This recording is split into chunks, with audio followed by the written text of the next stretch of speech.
Made Naryana sejak sekolah di sekolah dasar atau sekolah rakyat pada tahun 1957 memang sudah senang berorganisasi. Sejak SD kelas 1 sudah menjadi ketua kelas dan setiap apel Senin di sekolah punya tugas sebagai pengerek bendera merah putih.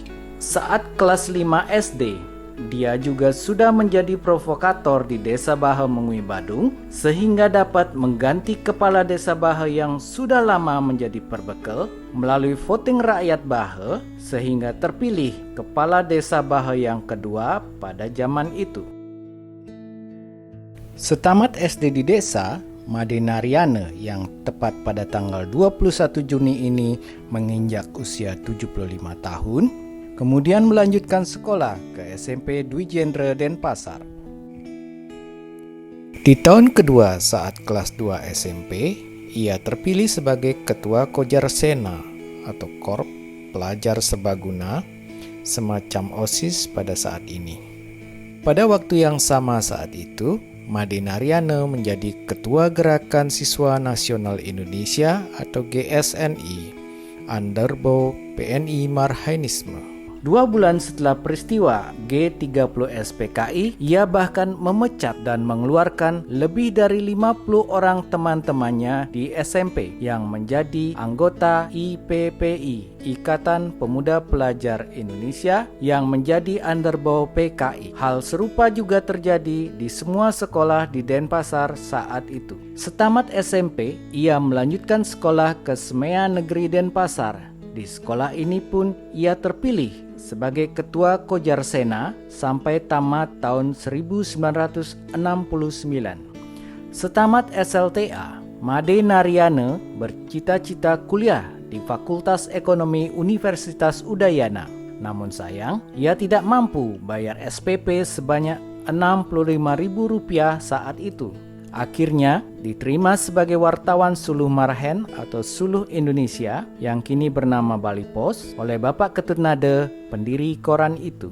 Sebulan bekerja sebagai wartawan, ia dikirim tugas belajar selama 3 tahun di Akademi Wartawan Surabaya dengan biaya penuh koran Bali Post. Selama kuliah pun, Naryana menjadi Ketua Senat Mahasiswa. Setamat di Surabaya tahun 1971, Made Naryana kembali langsung bekerja di Bali Post dengan jabatan pertama sebagai Sekretaris Redaksi, lanjut menjadi Redaktur Pelaksana, Direktur PT Bali Post, Pemimpin Umum atau Redaksi Denpos, dan Direktur Marketing Bali TV. Selama bekerja di Bali Post lah, Naryana terpilih sebagai Ketua PWI Bali selama 9 tahun. Hampir dari setengah hidup saya barangkali, hampir 43 tahun saya bekerja di kelompok media Bali Post. Di sanalah saya dapat ilmu banyak dari pendiri Bali Post, Bapak Ketut Nade, sehingga saya bisa berkarir sejauh ini. Gitu. Oleh karena itu saya patut memberikan penghargaan dan terima kasih kepada Bapak Ketut Nade, begitu juga kepada Ibu Desa Rake Nade yang kedua-duanya sekarang sudah almarhum, dan putra-putri beliau terutama Bapak ABG Satya Narada yang melanjutkan sekarang perjuangan dari koran Bali Post yang juga memiliki Bali TV. Oleh karena itu sekali lagi saya menyampaikan terima kasih dan penghargaan. Dan semenjak saya bekerja di Bali Post, terus terang saja saya ingin jujur juga di sini, kehidupan saya semakin mapan, baik secara ekonomi maupun secara karir berikutnya. Dan keluarga saya juga merasa senang, karena saya boleh dikatakan dalam tanda kutip adalah tamatan Bali Post. Tahun 2011, Made Naryana pensiun dari Bali Post Group, dan tahun 2023 bersama owner Radio Gema Merdeka Group, Bapak Dr. I Gusti Ngurah Oke dan kawan-kawan membangun surat kabar Pos Bali. Sampai sekarang ia menjadi pimpinan umum dan redaksi.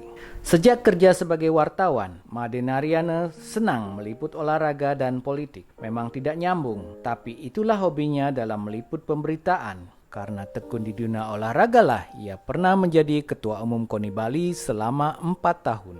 Mulai tahun 2017, Bupati Badung Bapak Nyoman Giriprasta bersama jajaran anggota KONI Badung memilih Made Naryana sebagai Ketua Umum KONI Badung.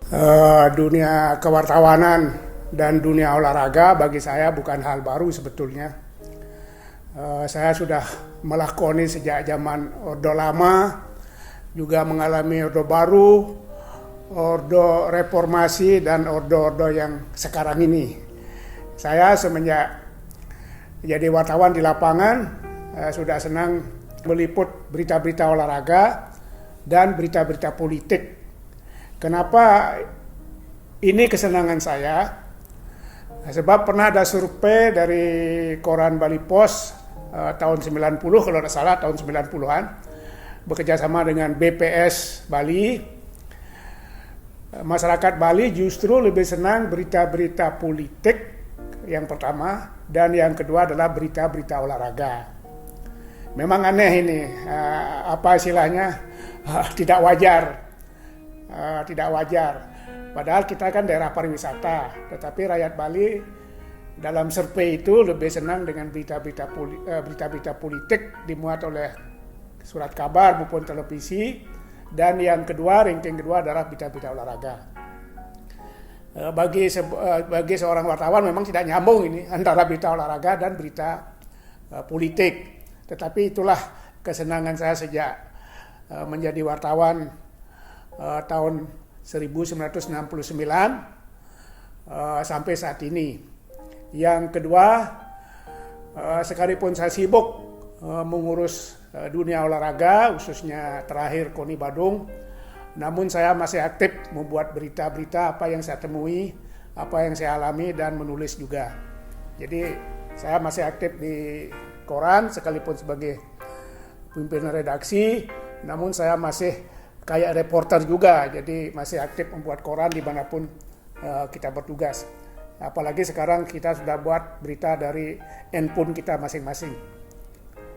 Naryana juga pernah menjadi Ketua Umum Cabang Olahraga seperti Sekretaris Cabang Olahraga Selam Bali, Ketua Umum Cabang Olahraga Tenis Lapangan Bali, Sekretaris Cabang Olahraga Tinju Badung, dan Ketua Umum Cabang Olahraga Muay Thai Indonesia Bali. Tidak salah, kini buku ketiganya berjudul Catatan Kehidupan Made Naryana dari Kulit Tinta ke Dunia Olahraga.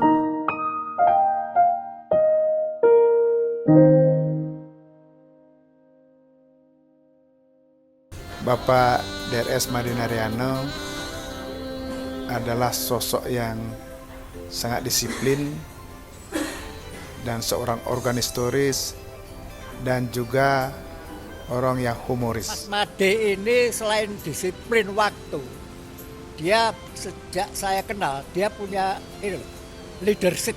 Jadi bagaimana menghimpun teman-teman kuliah, mengarahkannya, bikin program-program kegiatan. Nah itu leadership dia yang saya pikir saya belajar. Dia punya etikat kuat dalam pekerjaan, itu selalu beliau tunjukkan.